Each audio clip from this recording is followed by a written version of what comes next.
Hi guys and welcome back to another video of Economics on your tips. आज अपन बात करने वाले हैं भाई पॉवर्टी लाइन क्या होती है। अब तक अपन ने धीरे धीरे कछुए की चाल चल के ये देख लिया है कि भाई पॉवर्टी क्या होती है। पॉवर्टी लाइन की बेसिक डेफिनेशन मैंने आपको बता दी और पिछली वीडियो के अंदर ये बोल दिया था कि आज की वीडियो के अंदर आज अपन पढ़ेंगे कि पॉवर्टी लाइन को बनाया कैसे जाता है, किस तरीके से क्या डिटर्मिनेशन किया जाता है पॉवर्टी लाइन का। साथ साथ इसके अंदर एक और टॉपिक मैं इंक्लूड कर रहा हूं जो कि है कॉजेज ऑफ पॉवर्टी। ये दोनों के दोनों टॉपिक आप लोगों के 1 नंबर में, 5 नंबर में, 6 नंबर में, 4 नंबर में, सब जगह आने के चांसेस बहुत ज्यादा हैं। तो आज के वीडियो को जरा संभल के, जरा आराम से, जरा प्यार से देखना मत भूलना। So hi guys, welcome back to another video of economics on tips. Let's get started.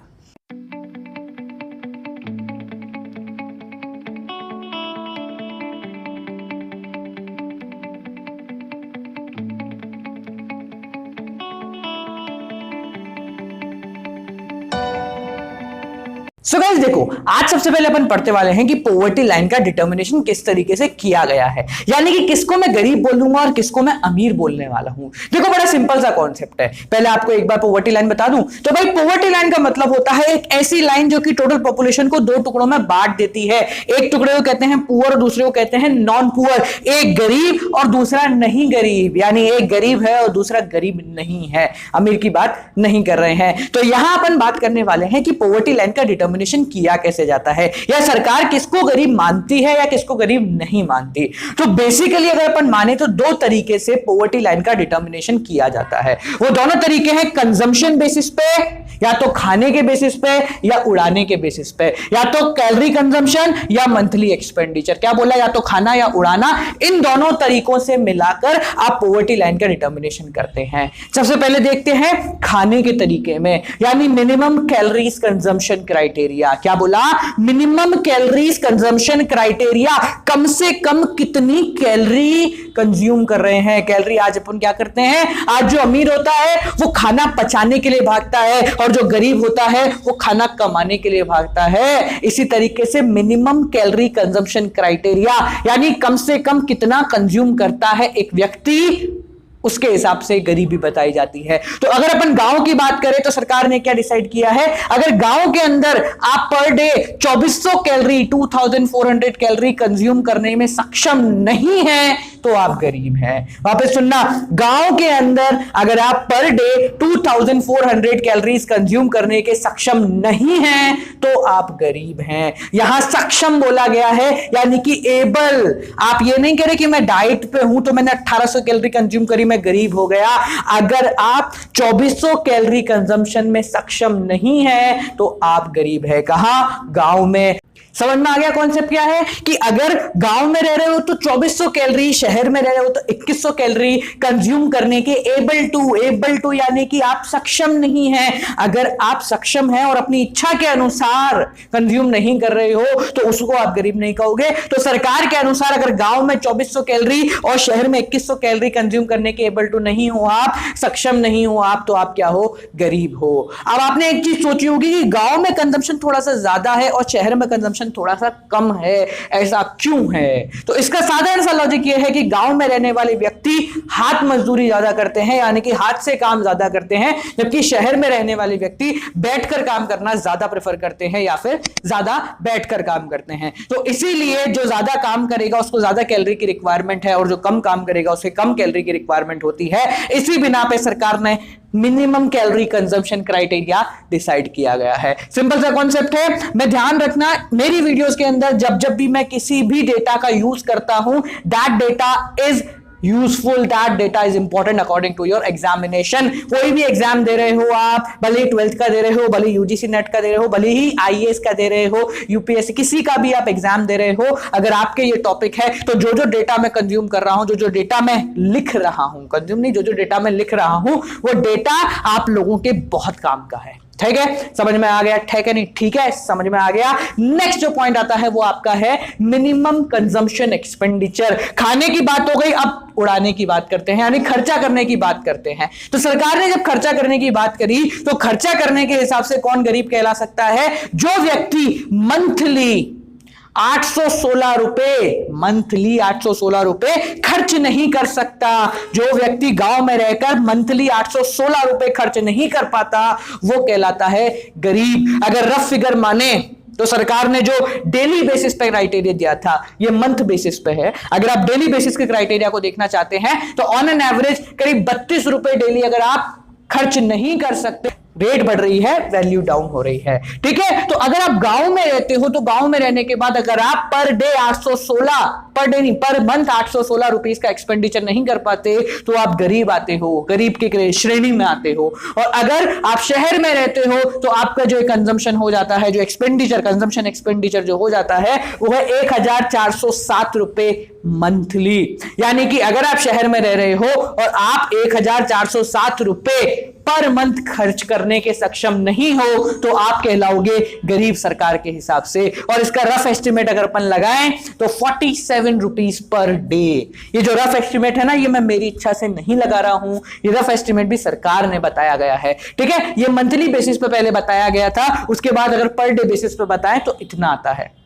आप बोलोगे सर पर डे बेसिस 32 को अगर मैं 30 से मल्टीप्लाई करूं तो ये तो 900 क्रॉस चला गया, बट यहां आपने 816 लिखा है। तो ऑन एन एवरेज हम बता रहे हैं कि सरकार डे टू डे बेसिस पे इसको चेंज करती रहती है। तो अगर एवरेज की बात करें तो 32 रुपए डेली, और मंथली बात करें तो 816 रुपए गांव के अंदर, और शहर की बात करें तो 1407 रुपए डेली, सॉरी मंथली, और 47 रुपए डेली का कंजम्पशन एक्सपेंडिचर होना चाहिए। इससे कम है तो आप गरीब की श्रेणी में आते हैं। अब आप खुद सोच के देखो, आप में से जो भी व्यक्ति अभी ये वीडियो देख रहे हैं, कितने लोग हैं जो इतने रुपए या 816 या 1407 रुपए डेली का एक्सपेंडिचर शायद कर देते हैं। तो सोच के देखो, पैसा जिसके पास है उसको उसकी कीमत नहीं है, और जिसके पास नहीं है वो वैसे ही कीमती नहीं है। ठीक है, तो भाई थोड़ा सा मनी को संभालें, क्योंकि आज का पैसा कल का इन्वेस्टमेंट है, आज का इन्वेस्टमेंट कल का रिटर्न है। बहुत सारी चीजें हैं, आगे बढ़ते हैं।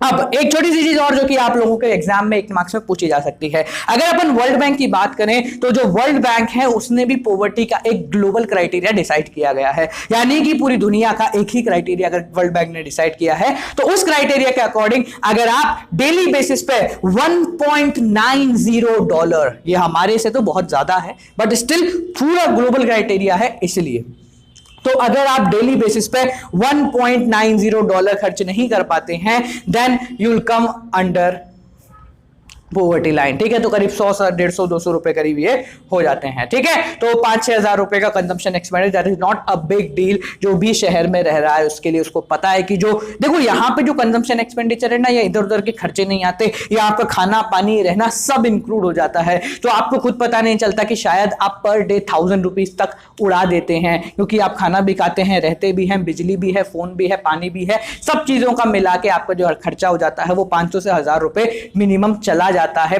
पर डे का, छोटे से छोटे शहर में रहने वाले व्यक्ति का भी। ठीक है, तो गाइस ये हो गया पॉवर्टी लाइन का डिटर्मिनेशन, किस तरीके से पॉवर्टी लाइन डिटरमाइन की जाती है। अब जो अगला टॉपिक आता है आपका कि गरीबी क्यों है, भारत देश में जो गरीबी है वो इतनी क्यों होती है। तो गरीबी की जो रीजन है ये आप 10वीं कक्षा के अंदर बहुत भली बात पढ़ चुके हैं, बट यहां पे भी क्योंकि आपके इंडियन इकोनॉमी दे दी है 12th में तो इस रीजन को भी अपन आराम से समझा देते हैं। तो सबसे पहला रीजन जो है गरीबी का वो आप सब जानते हैं, increase in rate of population. हमारी जो पॉपुलेशन इंक्रीजिंग रेट है वो काफी बेहतर बोला जाएगा इसको, यानी बहुत ही ज्यादा है। हमारी जो पॉपुलेशन है वो बहुत जल्दी बढ़ जाती है। आज देखो 100 लोग हैं, 1 साल बाद आओ 128 लोग, 200 लोग हो जाएंगे। क्यों? हमारी जो पॉपुलेशन ग्रोथ रेट है, पॉपुलेशन की ग्रोथ रेट वो काफी ज्यादा है। इस वजह से गरीबी है, क्योंकि देखो क्या होता है कि हमारी सरकार ने बोला कि अगले साल हम 2 लाख नौकरियां निकालेंगे, और अगले साल ही उन 2 लाख नौकरियों को लेने वाले लोगों की जो जनसंख्या है वो 2 करोड़ ऑटोमेटिकली हो जाएगी। क्यों हो जाएगी? क्योंकि इतने समय में जनसंख्या और बढ़ गई, तो जो पुराने बच्चे थे वो बड़े हो गए और जो नए हैं वो बच्चे हो गए। ठीक है, यानी कि हमारी जो ग्रोथ रेट ऑफ पॉपुलेशन है वो काफी ज्यादा है, इसलिए पॉवर्टी ज्यादा है। अगर हम पॉपुलेशन की ग्रोथ रेट को कम कर देंगे तो ऑटोमेटिकली आपकी जो पॉवर्टी है वो कम हो जाएगी, क्योंकि जो नौकरियां हैं वो पॉपुलेशन से काफी कम है। आप नौकरी कितनी भी बढ़ा लो, पॉपुलेशन उससे 2 कदम आगे ही बढ़ेगी हमेशा। ठीक है, सेकेंड जो रेट आती है वो आपकी है low level of national output, यानी कि जो आउटपुट निकल के आता है, जो प्रोडक्टिविटी आती है वो काफी कम है। अब यहां पे जो रीजन है ना, वो दूसरा रीजन भी आपका पहले रीजन के इर्द गिर्द घूम रहा है। हमने ये बोला कि हमारा जो नेशनल आउटपुट है वो काफी कम है।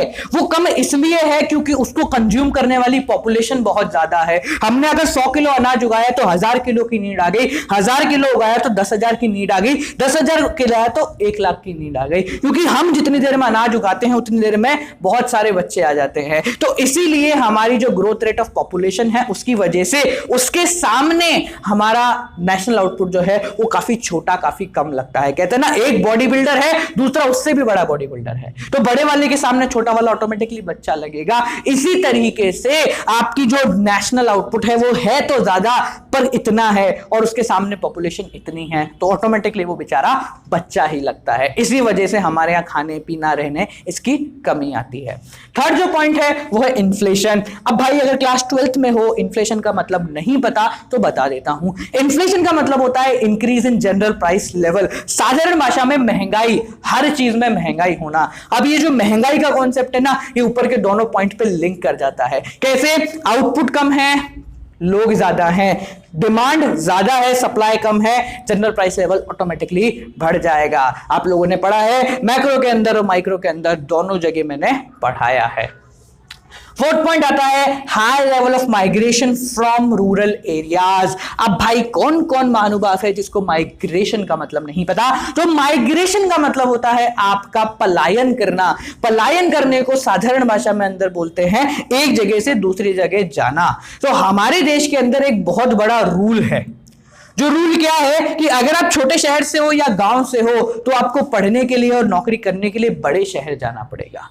अब ये क्यों रूल है ये इस दुनिया का कोई व्यक्ति नहीं जानता, पर रूल है इसलिए रूल है। ठीक है, आप लोग जो भी शायद 12th में होंगे, आप लोगों को पता होगा कि आपको 12वीं के बाद जिस भी शहर में हो वहां से दूसरे जगह जाना पड़ेगा आपको। क्यों? क्योंकि शायद आप छोटे शहर में हो, और जो लोग नहीं जाते शायद उनको छोटा माना जाता है, पर ऐसा कुछ भी नहीं होता है। But the thing is that कि हमारे यहाँ गरीबी का एक बहुत बड़ा रीजन ये भी है कि लोग क्या करते हैं, गांव से माइग्रेट होकर शहर में आ जाते हैं। उन्हें लगता है कि शहर में उन्हें अच्छी नौकरी मिलेगी, उन्हें लगता है कि शहर में उन्हें अच्छा जीवन मिलेगा, पर ये सब एक मिथ्या है, यानी कि गलत बात है। ऐसा क्यों कह रहा हूं मैं? ऐसा इसलिए कह रहा हूं, जैसे फॉर एग्जाम्पल मान के चलो शहर में है 100 लोग और उनके हिसाब से नौकरियां हैं 100 लोग हैं, नौकरियां हैं 100, तो सबको एक एक नौकरी मिल जाएगी। पर उसी समय के अंदर गांव से 150 लोग और आ गए, गांव से 150 लोग और आ गए, तो अब पॉपुलेशन हो गई 250 और नौकरियां हैं 100। ऑटोमेटिकली गरीबी चालू हो गए, क्योंकि जो लोग गांव में थे उन्होंने गांव में नौकरियां क्रिएट करने के बारे में सोचा ही नहीं।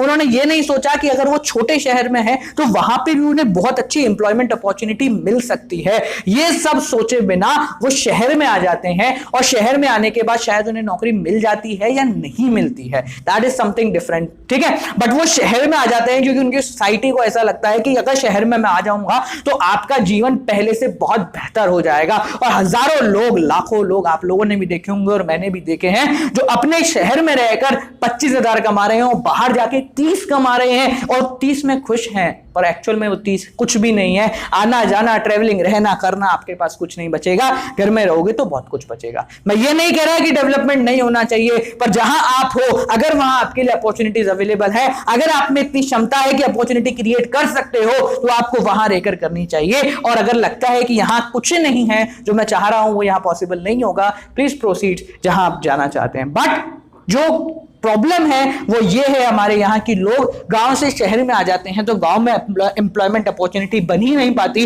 और शहर में जो बनी हुई है वो कम पड़ जाती है।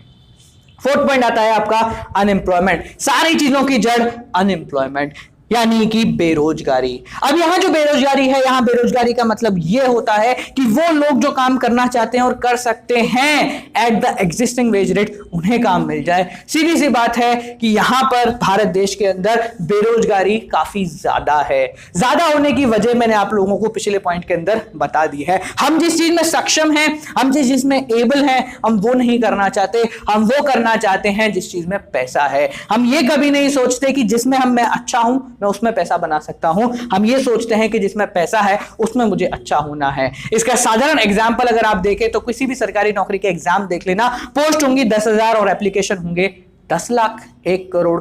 भले ही वो पोस्ट किसी भी चीज की है। रीजन क्या है कि हमें वो करना है जिसमें सोसाइटी को अच्छा लगे, वो नहीं करना जिसमें हम अच्छे हैं। तो हमारा जो नेक्स्ट पॉइंट है वो है अनएम्प्लॉयमेंट, बेरोजगारी। हमारे यहाँ बेरोजगारी बहुत ज्यादा है और बेरोजगारी होने की ज्यादा सबसे बड़ी वजह मैंने आप लोगों को अभी बता दी, और इसको साधारण भाषा में ब्रेन ड्रेन बोलते हैं। क्या ब्रेन ड्रेन बोलते हैं, ठीक है, दिमाग का कचरा हो जाना। कचरा क्यों हो जाता है? क्योंकि आपने पढ़ाई किसी और चीज की है, करना कुछ और था, पर आगे जाके आपको लगा कि इसमें एम्प्लॉयमेंट अपॉर्चुनिटी नहीं है, आपको लगा कि इसमें कमाई कम है, इसलिए मैं स्विच कर जाता हूं, मैं सरकारी नौकरी कर लेता हूं या छोटी मोटी नौकरी कर लेता हूं। बचपन से सोच के बैठा था कि धंधा करेगा, बड़ा हुआ तो सोचा कि धंधा मंदा है, इसलिए सरकारी नौकरी कर लेते हैं। हमेशा याद रखना, धंधा चाहे मंदा है, धंधा आखिर धंधा है, ठीक है। नेक्स्ट पॉइंट और लास्ट पॉइंट, रूरल इंडेप्टेडनेस।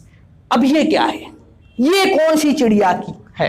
तो रूरल इंडेप्टेडनेस का मतलब क्या होता है कि गांव के अंदर लोग कर्जे में डूब जाते हैं। गांव के अंदर लोग कर्जे में डूब जाते हैं, इसलिए वो गरीब हो जाते हैं। अब कर्जे में डूबने का पॉइंट बड़ा साधारण है कि हमारे यहां कुछ समय पहले तक अनऑर्गेनाइज सेक्टर जो था वो बहुत बड़ा था। अनऑर्गेनाइज सेक्टर का मतलब लोन लेना है, किसके पास जाएगा? साहूकार के पास चला जा, महाजन के पास चला, रिश्तेदारों के पास चला जा, लोन ले ले। अब रिश्तेदार बोलते थे या साहूकार बोलते थे या महाजन बोलते थे, आइए साहब लोन लीजिए, ज्यादा ब्याज नहीं पर 2% ब्याज आपसे लेंगे, आप तो घर के हैं, अरे सिक्योरिटी कुछ नहीं चाहिए, आप तो बस पैसा लेके जाइए, ठीक है, घर के कागजात बस रखवा दीजिएगा, ठीक है, और ज्यादा कुछ घर के कागजात भी नहीं, चलो कोई बात नहीं, आप जो फसल उगाओगे ना उस फसल में से कुछ हिस्सा मैं ले लूंगा, ठीक है, आप बस ब्याज चुकाते रहिए। अब वो गरीब आदमी, उसको ये नहीं पता कि 2% ब्याज का मतलब होता है साल का 24% ब्याज। अब 24% ब्याज अगर वो देगा तो क्या खाएगा, क्या कमाएगा, ठीक है। तो इसीलिए हमारे यहाँ क्या हो गया, गरीब लोग जो गांव के लोग हैं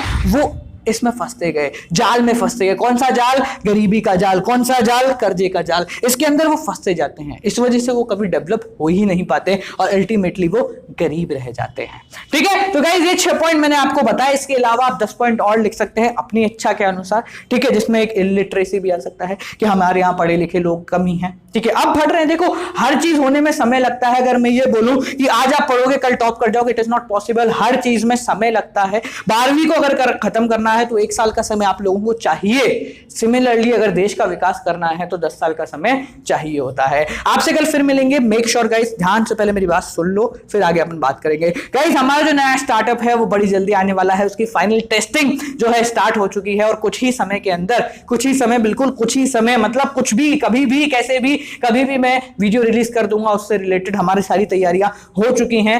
और वो स्टार्टअप जो है दैट इज कंप्लीटली फ्री। यहां पे कॉमर्स के सभी विद्यार्थियों के लिए बिल्कुल फ्री ऑफ कॉस्ट एजुकेशन हम प्रोवाइड कराएंगे। आपकी सबसे बड़ी दिक्कत को मैं यूं सॉल्व करने जा रहा हूं। वो दिक्कत आपकी है कि सर हमें प्रॉब्लम आती है, सर आप कितना भी अच्छा पढ़ा लो, कोई भी कितना भी अच्छा पढ़ा ले, पर अल्टीमेटली चीज आती है कि हमें छोटी छोटी चीजों में प्रॉब्लम आ जाती है कि सर ये क्या होता है, सर वो क्या होता है, सर अकाउंट्स में गुडविल, सर से पूछूं नहीं पूछूं, सर बताएंगे नहीं बताएंगे, सर को ये तो नहीं लगेगा कि यार इसके 70% आए थे, इसको ये नहीं पता गुडविल क्या होती है। और आपकी सारी दिक्कतें ना, उन सारी दिक्कतों को मैंने कॉम्पैक्ट कर दिया है और आप लोगों के लिए बड़ी जल्दी लेकर आ रहा हूं। उस चीज के लिए इंतजार कीजिएगा और उस चीज को सभी लोगों तक, जितने भी कॉमर्स के विद्यार्थी हैं उन सब तक पहुंचाइएगा, क्योंकि फ्री ऑफ कॉस्ट तो है, साथ साथ हो सकता है कि जो बच्चे पढ़ते हैं वो लोग इससे अपनी पॉकेट मनी से लेकर एक अच्छी इनकम भी जनरेट कर सकें। जी हां, मैं ये बोल रहा हूं कि आपको मैं फ्री में पढ़ाऊंगा और अच्छे से पढ़ोगे तो आपको कमाने का ऑप्शन भी दूंगा। हजारों रुपए मंथली, ध्यान से सुनना, हजारों रुपए मंथली आप कमा सकते हो बिना कोई काम किए। सिर्फ करना है एक काम, जिसके लिए आपके घर वाले आपको बोलते हैं पढ़ना, वो सिर्फ पढ़ना है और बाकी सब मुझ पे छोड़ना है। बिल्कुल फ्री ऑफ कॉस्ट सारी चीजें प्रोवाइड कराऊंगा, कभी भी आ सकता है। एट लास्ट गाइस आप लोगों को एक आखिरी चीज मैं बता दूं, हो सकता है अभी आगे आओ डिस्क्रिप्शन में चेक करना। एक लास्ट चीज आप लोगों को बता दें कि भैया एक चीज जो है, जो शायद पिछले साल तक कॉम्प्लीमेंट्री थी, पिछले साल तक कॉम्प्लीमेंट्री थी, पिछले साल तक सब्स्टिट्यूट थी, पर इस साल वो नेसेसरी बन चुकी है। क्या है वो? ऐसी कौन सी चीज है जो पिछले साल तक सर लें या नहीं लें, पर इस साल वो नेसेसरी है, वो लेना ही पड़ेगा। 12वीं में नंबर लाने हैं तो करना ही पड़ेगा, कुछ भी हो ये तो करना ही पड़ेगा। क्या करना पड़ेगा? अभी जाकर गाइस इन दोनों पुस्तकों को खरीदना पड़ेगा। आप अभी जाइए, हमारे 2 book macro economics and Indian economic development, इन दोनों को अभी परचेज कर लीजिए, क्योंकि ये कोई कॉम्प्लीमेंट्री या सब्स्टिट्यूट गुड नहीं है, ये नेसेसरी गुड्स है। 12वीं में नंबर लाने हैं तो इन 2 छोटा पैकेट बड़ा धमाका से पढ़ना ही पड़ेगा, 110% पढ़ना ही पड़ेगा। अब आप सोच लो कि इतनी मोटी बुक से पढ़ना है या इतनी पतली पतली 2 बुक से आपको पढ़ के पूरे नंबर लाने हैं। एक भी टॉपिक मिस नहीं है, एक भी टॉपिक कम नहीं है, डिटेल्ड प्रॉपर आपकी भाषा में, मेरी भाषा में, हम सबकी भाषा में एक्सप्लेनेशन है, सब कुछ इसके अंदर मिलेगा। इसको परचेज करने के लिए नीचे डिस्क्रिप्शन में आपको लिंक मिल जाएगा Amazon का। और अभी तक पिछले 2 महीने के अंदर ये बुक्स कम से कम 5000 स्टूडेंट्स ने परचेज कर ली है और उन लोगों को 100% सेटिस्फैक्शन मिल गया है। तो आप भी उन लोगों की तरह 12वीं में नंबर लाने में पीछे नहीं हटना, क्योंकि 12वीं एक बार आती है, बार बार नहीं आती है। तो अभी जाइए और इसको परचेज कर लीजिए। आपसे कल फिर मिलेंगे यहीं पे, इसी जगह, only at economics and tips. Till then guys keep on watching economics and tips. Startup के लिए बस सब्र खत्म होने वाला है, फाइनल टेस्टिंग है ताकि आपको कोई दिक्कत ना हो। Till then keep on watching economics and tips. Don't forget to like, comment, share and subscribe.